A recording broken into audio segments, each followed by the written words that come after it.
Okay. First of all, just appreciate the opportunity to be here and represent the University of Iowa football program at this event. Certainly, a lot of changes in the college football landscape over the years, and take this opportunity. We have 4 new members joining the conference, so certainly want to welcome them, and it's certainly a sign of the times. And first time ever, our conference goes coast to coast now, so it's going to be a little bit of a different dynamic that way as well.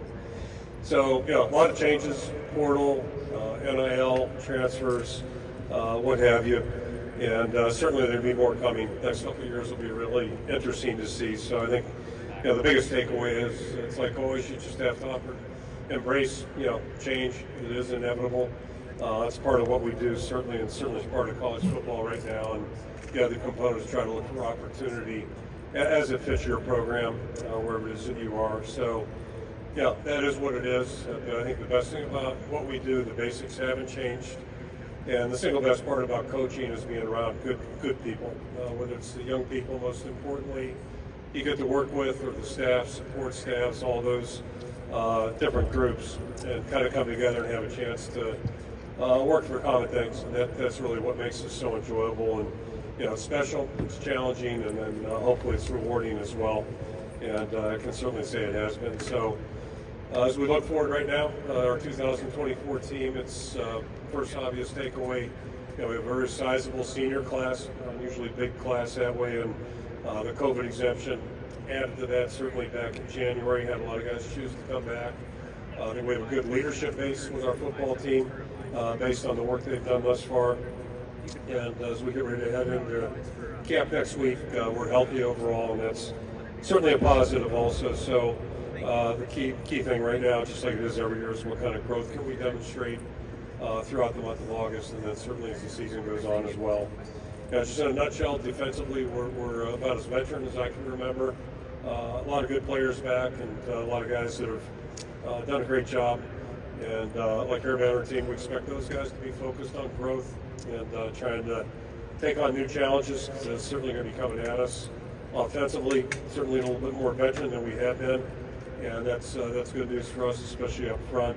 I think we have the potential to be a good offensive football team, but we still have steps to take, not unlike any season probably. And then special teams in a nutshell, we've got our deep snapper back. That's usually not headline worthy, but it's really important. We've got our place kicker and our kicker back, Drew Stevens. And what is new is we lost our punter, Torrey Taylor, who's an outstanding player. We've got a first-year player named Reese Dockin taking his spot, and that'll be, just an item of interest to see how he develops. The other thing I think of note with the special teams, losing a player, Cooper Jean, who's an outstanding defensive player, but also a great punt returner. It's something else I think that's impactful for our football team. So, just in a nutshell, the team has done a really nice job. Since January got started, it's worked well each step of the way, and I think their focus has been good. So we're looking forward to next week getting together and hitting the field next Wednesday. And really, this is what you work for. This is the most important time for the football team. The next month in preparation for the last 4 months. So that's kind of where we're at right now, and I'll open it up for questions. You got second row on the right side. Coach Will Decker from LA Football Network. After disappointing on offense last year, you guys made the decision to hire Tim Lester as your offensive coordinator. What was the hiring process like, and what makes Tim stand out to you as someone that can get the offense back in a good spot? Yeah, I think a couple of factors there. We haven't been where we want to be offensively for a couple of years. And, as coach, you have to evaluate things and be realistic. And certainly last year was an easy thing to point out. Our top 3, if you'd asked anybody last year at this time who are our top 3 offensive players, they weren't there. Basically, we started conference play. So we paid for that. And, but I thought the guys did a great job of playing what we had, maneuvering their way through and finding a way to win 10 football games. Going through the search process was interesting. A lot of really good people to visit with. I say a lot, a small group of good people to visit with. And, Tim just really stood out. I think he's a really good fit for us. Whether you talk about his personality, but obviously his offensive background, his expertise. Played quarterback, coached quarterbacks, has been a coordinator, and then had a rare opportunity last year to really almost take a coaching sabbatical, if you will, and worked with the Packers and got great exposure to a lot of people offensively, helped out on the defensive side. So he comes with a wealth of knowledge. One thing I do appreciate, he's a former head coach. That wasn't a requisite.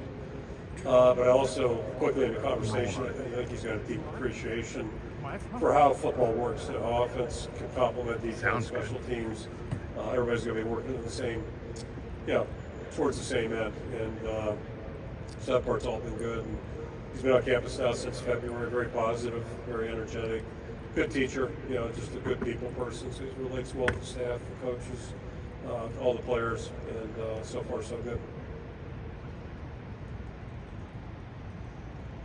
Hi, Kirk. John Steffi, Cedar Rapids. I hope you're doing well. Kind of along those lines, what have been kind of your biggest impressions from the kind of Shanahan style offense that Tim has implemented, and how helpful is that visit up to Green Bay to see you're kind of ready to implement this in the fall? Yeah, I mean, every exposure is good, whether it's us implementing it and installing it during spring practice, or watching other people do it at a proficient level.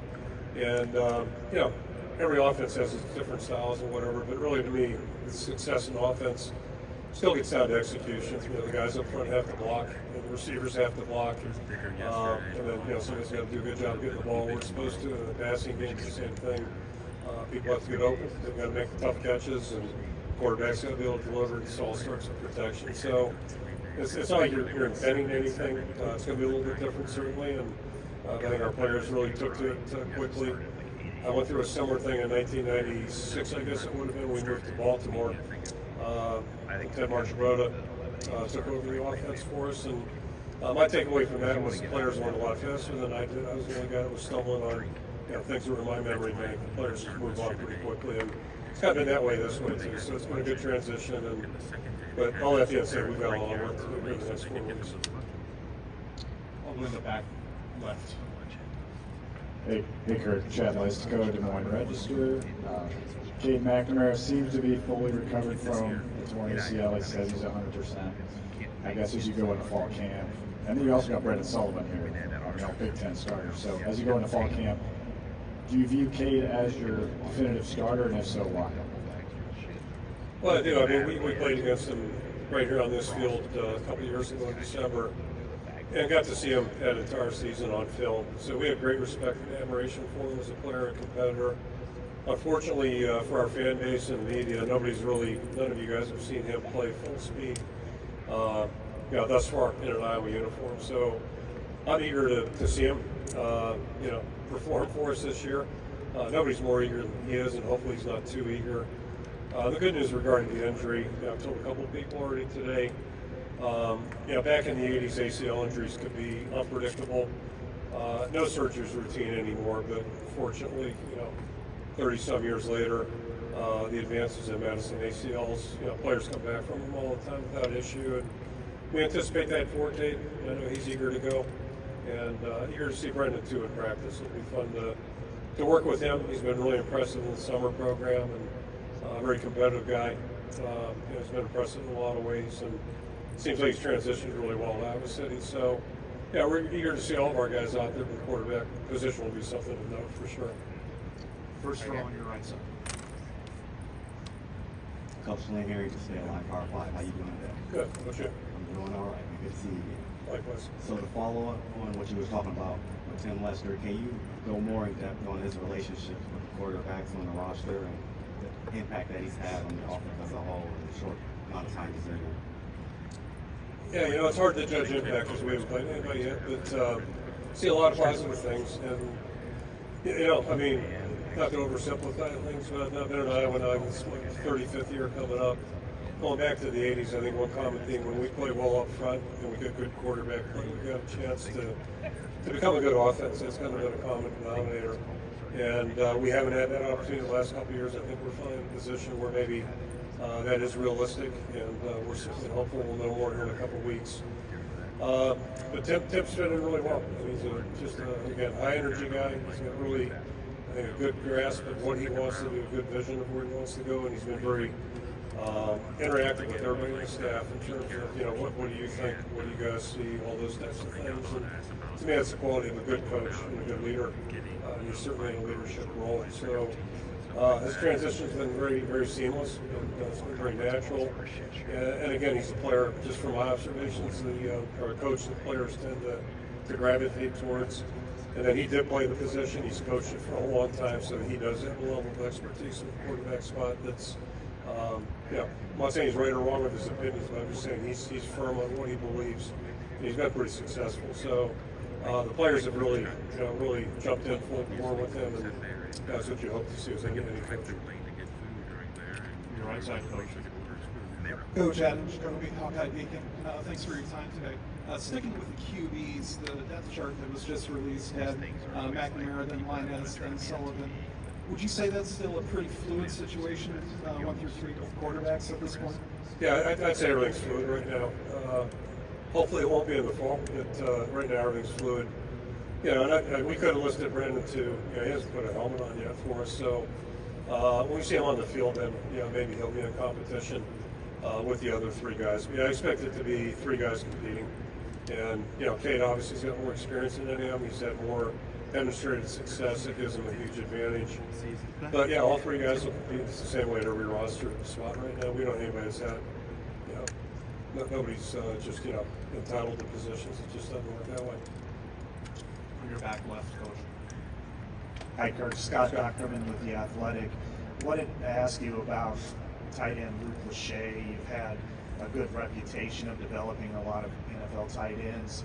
How does he kind of compare and contrast with some of the ones that came before him, and what's his upside this year? 2 things about Luke and Scott. You know him, so this will resonate. He's just one of the nicest people I've ever met. He's unbelievably just a nice human being, a really first-class guy. I think we all suspect and know that he's a really good football player, but I think maybe as impressive as anything I saw was just the way he handled a very disappointing injury last year. He was fully engaged, fully immersed, and did a great job working with the other guys who were playing where he was supposed to be playing. So that's a high compliment, and that's why he's here right now. The team selected him as one of our leaders, and it's not even close. I mean, he's up there at the top. So he's just a great quality young guy, and he's all about the team. He's an outstanding football player. And one thing, we have had a lot of great tight ends come through our place. You look at a guy like George Kittle, who really has continued to improve, and he's playing at a much higher level. Was starting to play at a much higher level at age 25 than he was at 21. And that's what good players do. They just keep getting better. But the one common takeaway, if you look at all the tight ends we've had, they all come in different sizes, speeds, makeups, but they've all found ways to really impact the game. And Luke certainly fits in. He's more of a conventional tight end, can block in line, but also be a real threat in the passing game. Final question on your left, Coach. Hey, Coach. Mark Holkin, WeAreSC.com, part of the Locked On USC podcast network as well. Before the bowl season started, you had talked about USC and how they used to play defense. What was the genesis behind that comment? And have you had a chance to talk to Lincoln Riley since then? I have not. It was just a takeaway from a bowl game. They played it a couple of years ago. Drive-by scouting, if you will, which is dangerous. But it's a curiosity to me that, because I know they've got good athletes, and we've played them, and they're a tough football team. At least they were when we played them 5 years ago. So my guess is, I know they've taken some steps, and my guess is they're going to be we don't play them this year, so it's not our concern, but they're going to be a factor in our conference race. I'll go on a limb, make that bold prediction that they'll be there when it's all said and done. Coach Ferentz, thank you so much for your time.